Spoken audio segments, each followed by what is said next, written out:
আপনার বেলা শেষে একটি বৃদ্ধাশ্রম আছে নওগাঁ জেলাতে।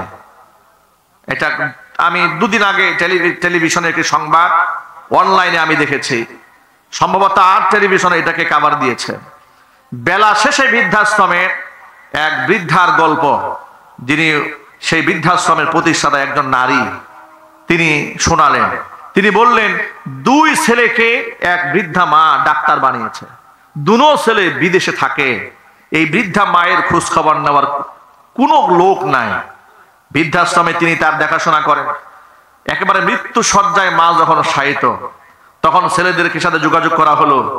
ছেলেরা জীবনের শেষবারের মতো বিদেশ থেকে এসে, তার ডাক্তার দুই ছেলে এসে প্রথম মায়ের সাথে যে আচরণটা করেছে, মা প্যারালাইজড হয়ে গেছে, পক্ষাঘাত হয়ে গেছে। উনি বলছেন, যিনি এই বৃদ্ধাশ্রমের দায়িত্বে যিনি আছেন, তিনি বলছেন যে সন্তানরা এসে দেখলাম অসুস্থ মায়ের হাত থেকে ফিঙ্গারপ্রিন্ট নিচ্ছে। ফিঙ্গারপ্রিন্ট নিয়ে মায়ের নামে যে সমস্ত স্থাবর অস্থাবর সম্পদ আছে সব লিখে নিল।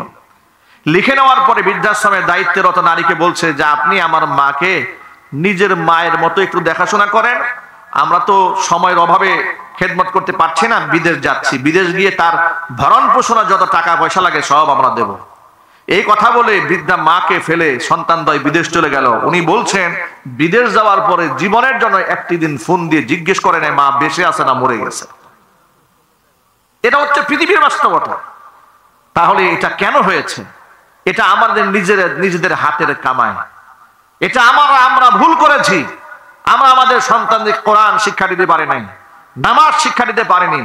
যদি আমাদের সন্তানকে আমরা কোরআন সুন্নাহর আদর্শবান বানাতাম, আমাদের সন্তান মাস্তান হতো না, ডাকাত হতো না, খুনি হতো না, মাদক সেবী হতো না, মাদক ব্যবসায়ী হতো না, মদ্যপানকারী হতো না, জুয়ারি হতো না, টেন্ডারবাজ হতো না। আজকে আমাদের সন্তানদেরকে নিয়ে কারো কাছে আমাদের বিচার দেওয়ার প্রয়োজন হতো না। আমাদের সন্তানরা আমাদের চোখের শীতলতা হয়ে যেত। ঠিক না বলেন? আমি যদি কসম করে বলি তাহলে আমাকে কাফারা দিতে হবে না। আমি আমার সকল ভাইদের উদ্দেশ্যে বলছি, মায়েদের উদ্দেশ্যে বলছি, বর্তমান সমাজের মধ্যে আপনি দেখবেন ছোট ছোট বাচ্চারা ধূমপান করছে, স্কুলের বাচ্চারা ইয়াবা সেবন করছে। এমনকি এমন অনেক গার্জিয়ান আছে যারা সন্তানদেরকে হাই স্কুলে পাঠাবার পরে তারা মাদক সেবন পর্যন্ত করছে। জোরে কর নাউজুবিল্লাহ। আপনার মৃত্যুর পরে আপনার কবরে যদি দেশের সব মানুষ মিলেও দোয়া করে, কিন্তু আপনি হেদায়েতের উপর ছিলেন না, এই দোয়ায় আপনার 4 পয়সার ফায়দা হবে। সুতরাং একেবারেই অল্প সময়, আমাদের হাতে সময় মাত্র আধা ঘন্টা 40 মিনিট সময় বাকি আছে। আমি আলোচনা শুরু করছি ইনশাআল্লাহ। আল্লাহ রাব্বুল আলামিন যেন আজকের আলোচনা থেকে আমাদের ফায়দামান হওয়ার তৌফিক দান করেন। সকলে জোরে বলেন আল্লাহুম্মা আমিন। আজকের মাহফিলে যিনি সম্মানিত প্রধান অতিথি আলহাজ মোহাম্মদ হান্নান মিয়া হান্নু ভাই, আমাদের খুবই মহব্বতের ভালোবাসার পাত্র, তিনি ইতিমধ্যে আপনাদের মাঝে এসে উপস্থিত হয়েছেন। আমরা তার অনেক হায়াত আল্লাহর কাছে কামনা করছি এবং আল্লাহ রাব্বুল আলামিন তাকে যোগ্য নেতৃত্ব দেওয়া, দেশ গড়ার তৌফিক দান করেন। সকলে বলেন আল্লাহুম্মা আমিন। আলহামদুলিল্লাহ আলহামদুলিল্লাহ নাহমাদুহু ওয়া নাস্তাঈনুহু ওয়া নাস্তাগফিরুহু ওয়া নু'মিনু বিহি ওয়া নাতাওয়াক্কালু আলাইহি ওয়া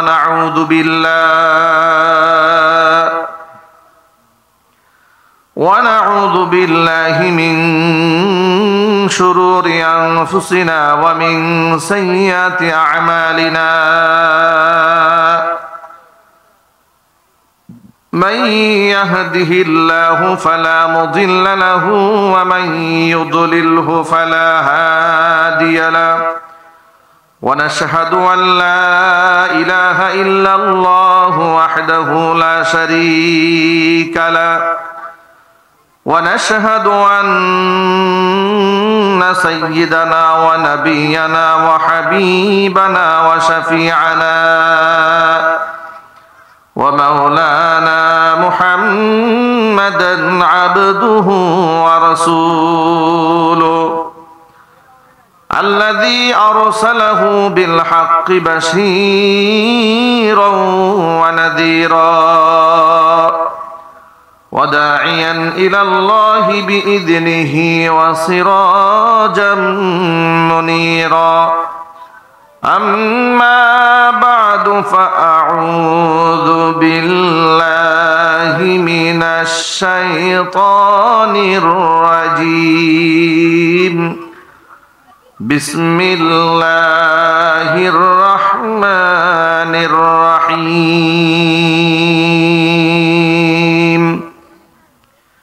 إن الله وملائكته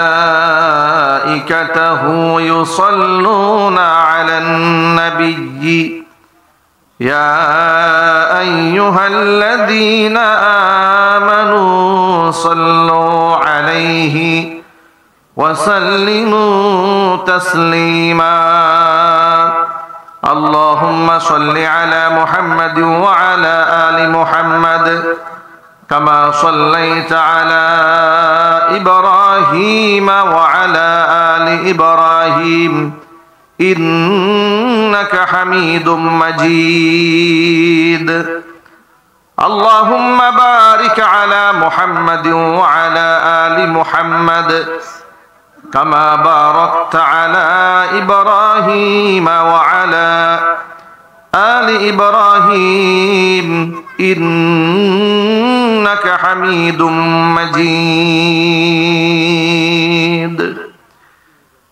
ঈমানের পথে অবিচল থেকে আমার মরণ যেন হয়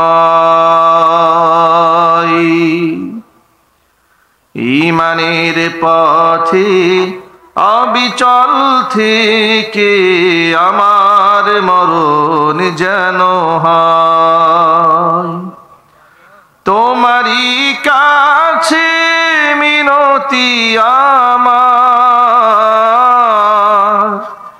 তোমারই কাছে মিনতি আমার মহামহিম দয়াময় ঈমানের পথে অবিচল থেকে আমার মরণ যেন হয় ঈমানের পথে অবিচল থেকে আমার মরণ যেন হয় সকলেই বলুন আল্লাহুম্মা আমিন ঐতিহ্যবাহী গাজীপুর জেলার অন্তর্গত গাজীপুর সিটি কর্পোরেশনের 31 নং ওয়ার্ড জামিয়া হোসাইনিয়া মাদিনাতুল উলুম হাফিজিয়া মাদ্রাসা ও এতিমখানা কর্তৃক আয়োজিত আজকের এই বার্ষিক ওয়াজ ও দোয়া মাহফিলের শেষ অধিবেশনের সম্মানিত সভাপতি সাহেব, সম্মানিত প্রধান অতিথি, সম্মানিত বিশেষ অতিথিবৃন্দ, হাজারাত উলামায়ে কেরাম, মুরব্বিয়ানে আযম, অত্র এলাকা এবং পার্শ্ববর্তী এলাকার বিভিন্ন প্রান্ত থেকে ছুটে আসা দিন দরদি, ইমানদার, পরহেজগার, মুত্তাকি মুসলিম ভাইরা, পর্দার অন্তরালে অবস্থানরত আমাদের সকলের শ্রদ্ধা ভাজন পর্দানিশীন মা এবং বোনেরা, মহান আল্লাহ রাব্বুল আলামিনের দরবারে আলিশানে লাখ কোটি শুকরিয়া আদায় করছি যে মহান মুনিব আমাদেরকে এক প্রচন্ড দাপটীয় জগদ্দল পাথরের মতো চেপে বসা স্বৈরাচারীর জুলুম নির্যাতন থেকে মুক্ত করে জুলাই আগস্টের বিপ্লবের মাধ্যমে একটি নতুন বাংলাদেশ আমাদেরকে আল্লাহ তাআলা উপহার দান করেছেন, যার দরুন আমরা কোরআন এবং সুন্নাহ থেকে খুব স্বাধীন মনে আমরা কথা বলার একটি স্বাধীন পরিবেশ পেয়েছি। ঠিক কিনা বলেন? আগে তো মাহফিল করতে গেলে ওসির কাছে যাও, ডিসির কাছে যাও, এসপির কাছে যাও, কমিশনের কাছে যাও, কাউন্সিলরদের পায়ে ধরো, এরপরে ঘুরতে ঘুরতে ঘুরতে ঘুরতে এক পর্যায়ে না পারমিশন দেওয়া যাবে না, এর মধ্যে 14টা শর্ত জুড়ে দেওয়া হতো, হাজারো শর্ত দিয়ে প্রোগ্রাম অ্যারেঞ্জ করা হয়েছে, একদিন আগে মাহফিল বন্ধ করে দিয়েছে। এমন অসংখ্য ঘটনার অবতারণা যারা করেছিল আল্লাহ রাব্বুল আলামিন তাদেরকে পৃথিবীর ইতিহাসের এক নিকৃষ্ট পতন তাদেরকে উপহার দিয়েছে। আমরা আজকে স্বাধীনভাবে কথা বলার সুযোগ পেয়েছি, এই পরিবেশ আল্লাহ আমাদের তৈরি করে দিয়েছেন। আমরা মহান রবের দরবারে শুকরিয়া আদায় করছি, হৃদয়ের সবটুকুন ভালোবাসা উজাড় করে শ্রদ্ধা জড়িত কণ্ঠে মহান মনিবের শেখানো ভাষায় শুকরগুজার করছি, সকলে মিলে বলছি আলহামদুলিল্লাহ। রব্বানা লাকাল হামদ হামদান কাসীরা তাইয়িবান মুবারাকান ফীহি। রব্বানা লাকাল হামদু কামা ইয়ানবাগি লিজালালি ওয়াজহিকা ওয়া আযীমি সুলতানিকা।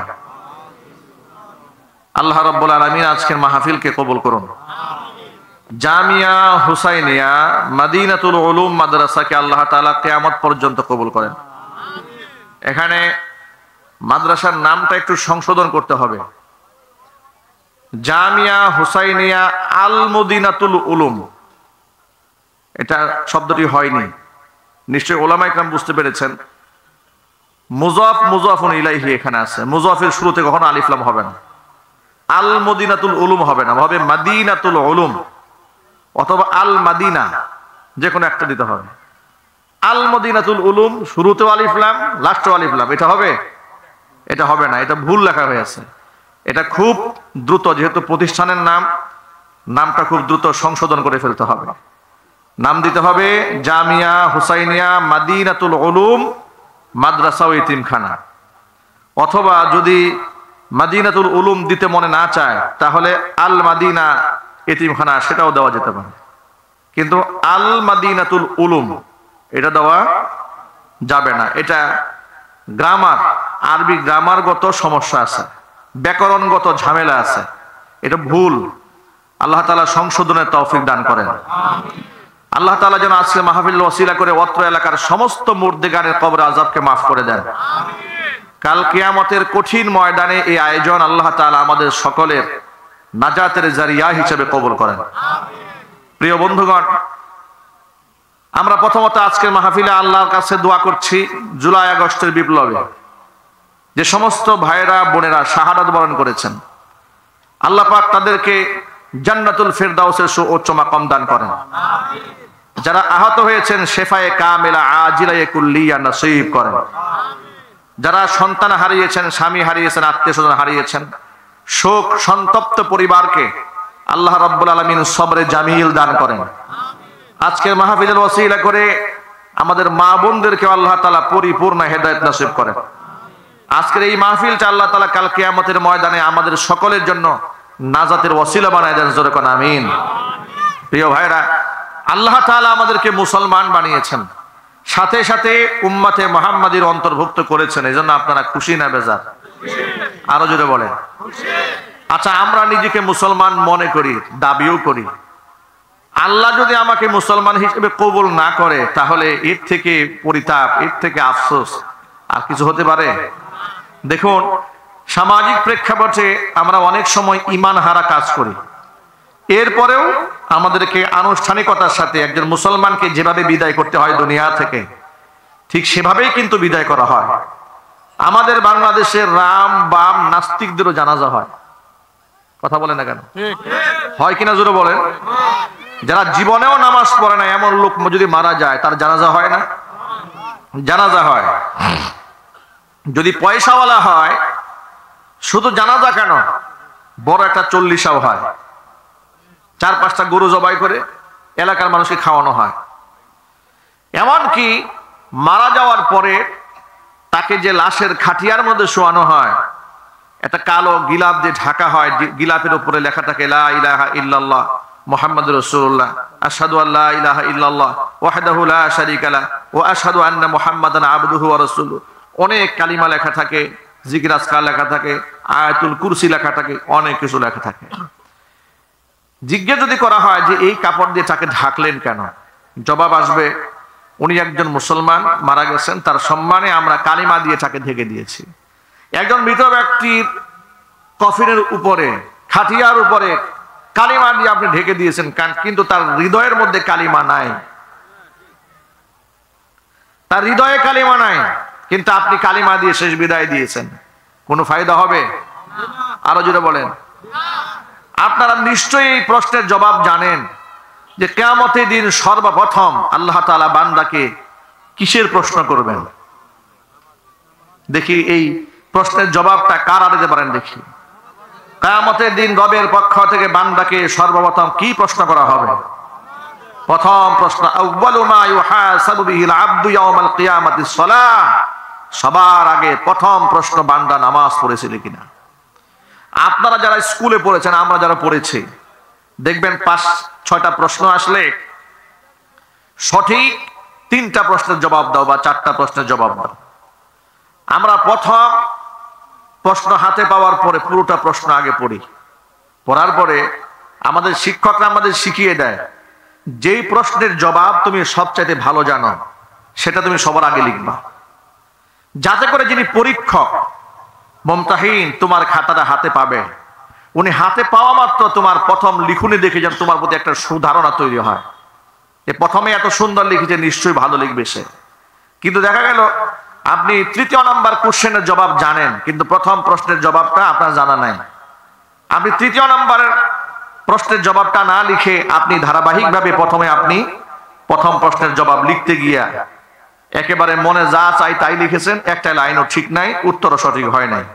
যদিও পরবর্তী পৃষ্ঠায় আপনি ভালো লিখছেন, মুমতাহিন যিনি, পরীক্ষক যিনি, আপনার প্রথম লেখা দেখে তার মেজাজটা খারাপ হয়ে যাবে, আপনার প্রতি একটা কুধারণা তৈরি হবে যে শুরুতেই যেহেতু এরকম লেখা লিখছে, পরে না জানি কত খারাপ লেখা লিখছে। কথা বলেন, ঠিক কিনা বলেন? এই জন্য প্রথম প্রশ্নের জবাবটা সবাই, একটা দুর্বল মেধার মানুষও সুন্দর করে লেখার চেষ্টা করে। একজন মুসলমানের কাছে সর্বপ্রথম প্রশ্ন করা হবে, আউয়ালু মা ইউহাসাবু বিহিল আবদু ইয়াউমাল কিয়ামাতিস সালাহ।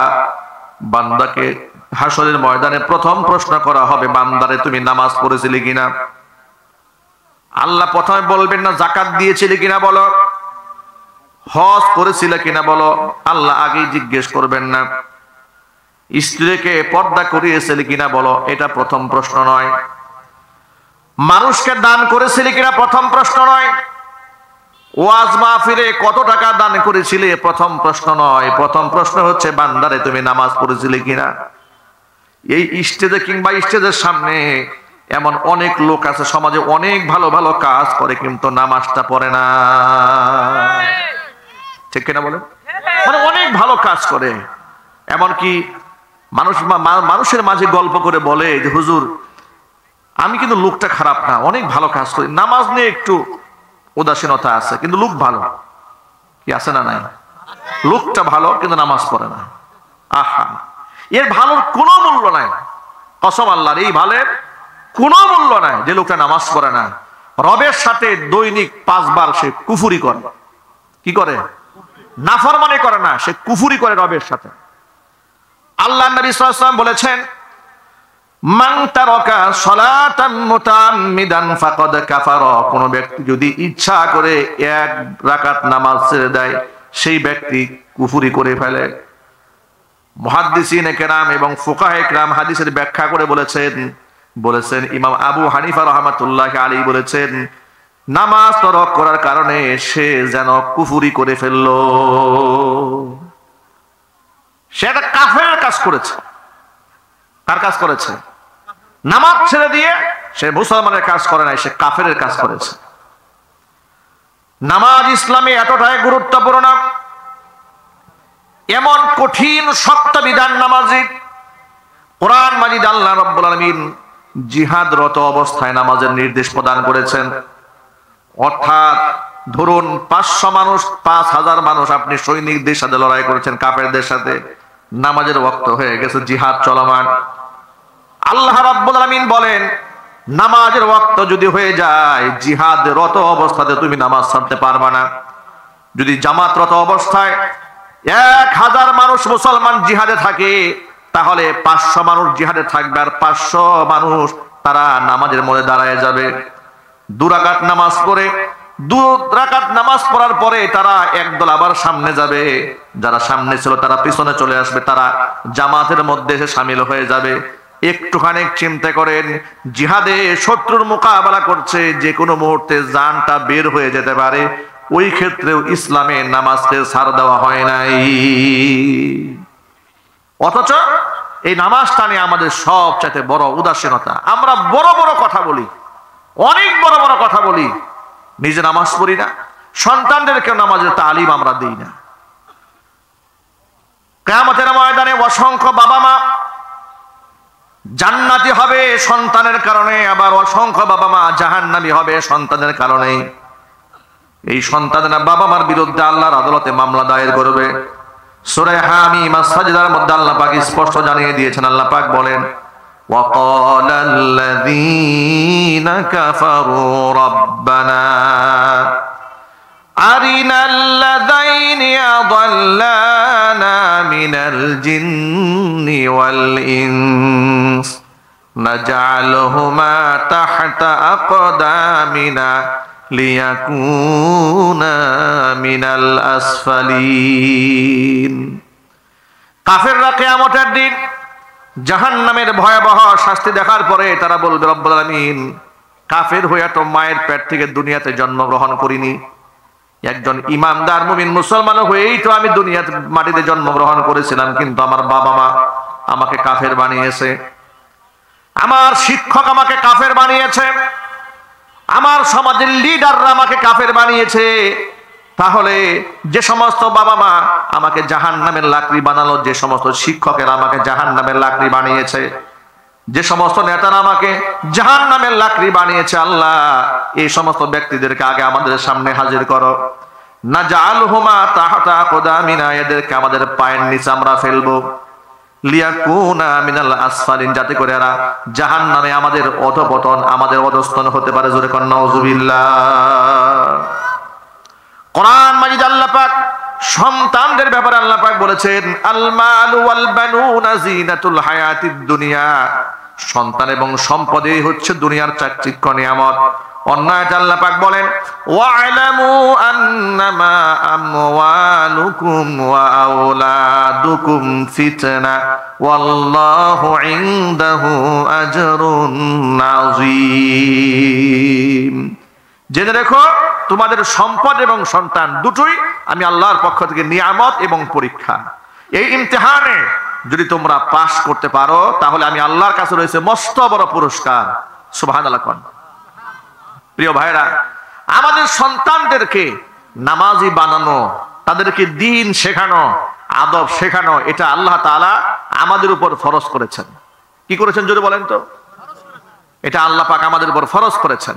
7 বছর হয়ে গেলে একজন সন্তানকে, বাচ্চাকে নামাজের তালিম দেবেন, তাকে নামাজে ধীরে ধীরে অভ্যস্ত বানাবেন। 10 বছর হলে নামাজ না পড়ে তাকে আপনি বেত দিয়ে প্রহার করে, শাসন করে হলেও তাকে নামাজ পড়তে আপনি বাধ্য করবেন। এটা বাবা হিসেবে, মা হিসেবে আল্লাহ তাআলা আমাদের উপর ফরজ করেছেন। চিৎকার দেখুন সুবহানাল্লাহ। এই দায়িত্বগুলো পালন না করার কারণে আমরা আমাদের সন্তানদেরকে দুনিয়াবী শিক্ষায় শিক্ষিত করতে গিয়ে আমরা কত কিছু করেছি। কোরআন শেখায়নি, নামাজ শেখায়নি। বিনিময়ে কি হয়েছে? এই সন্তান ডাক্তার হয়েছে, ইঞ্জিনিয়ার হয়েছে, লয়ার হয়েছে, ব্যারিস্টার, প্রফেসর হয়েছে। এমন অসংখ্য ব্যক্তি পৃথিবীতে আছে যারা পৃথিবীর উচ্চ ডিগ্রি ধারণ করেছে, কিন্তু বৃদ্ধ বয়সে বাপ মাকে বৃদ্ধাশ্রমে পাঠিয়ে দিয়েছে। আমার কাছে এখনো পর্যন্ত রেকর্ড আছে। কোরআনের নূর থেকে মানুষ যখন সরে যায় তখন তার মধ্যে আর মনুষ্যত্ব বাকি থাকে না। এই জন্য নবী করিম সাল্লাল্লাহু আলাইহি ওয়াসাল্লাম বলেছেন, আল কুরআনু গিনান লা ফাকরা বাদা। কোরআন এমন একটা সম্পদের নাম, এটা অর্জিত হলে ব্যক্তি ধনী হয়ে যায়। ওলা গিনান দুনাহু, কোরআন ছাড়া কোনো ব্যক্তি ধনীও হতে পারে না। পৃথিবীতে সব আছে, তার মধ্যে কোরআন নাই। হুজুর বলেছেন সে নিঃস্ব, অসহায়। আর যার মধ্যে কোরআন আছে, পৃথিবীর কোনো সম্পদ যদি নাও থাকে, সে পৃথিবীর শ্রেষ্ঠতম ধনী। চিল্লায় কোন আল্লাহু আকবার। কোরআনময় জীবন যারা গড়ে তাদের সম্মান আল্লাহ তাআলা আকাশচুম্বী বানিয়ে দেন। নবী করিম সাল্লাল্লাহু আলাইহি ওয়াসাল্লাম বলেছেন, আল মাহিরু বিল কুরআনি মা'আস সাফারাতিল কিরামিল বাররা। যে সমস্ত ব্যক্তিরা বিশুদ্ধভাবে দক্ষতার সাথে কোরআন তেলাওয়াত করতে পারে, তাদের মর্যাদা আল্লাহ রাব্বুল আলামিনের কাছে নৈকট্যপ্রাপ্ত ফেরেশতা সমতুল্য। ওয়াল্লাযী ইয়াকরাউল কুরআন, আর যে ব্যক্তি কোরআন পড়ে, ওয়া তাতাউ, এবং সে ধাক্কায় ধাক্কায় ঠেলে ঠেলে পড়ে, কিন্তু কোরআন তেলাওয়াত বাদ দেয় না। ওয়াহুয়া শাক্কুন আলাইহি, এটা তার জন্য কষ্টকর হয় তেলাওয়াত করতে, এরপরেও সে বাদ দেয় না। লাহু আজরান, নবীজি সাল্লাল্লাহু আলাইহি ওয়াসাল্লাম বলেছেন আল্লাহ পাক ব্যক্তির আমল নামার মধ্যে ডাবল সওয়াব লিখে দেন। এজন্য আমরা এই দুনিয়া থেকে চিরদিনের জন্য বিদায় হব, এ কথা কি সত্য না মিথ্যা? আরো জোরে বলুন। পৃথিবীর সর্বাধিক বাস্তব সত্য, যে সত্যকে কোনো নাস্তিকও অস্বীকার করতে পারবে না। আল্লাহকে অস্বীকার করতে পারে, কিন্তু মৃত্যুকে অস্বীকার করতে পারে?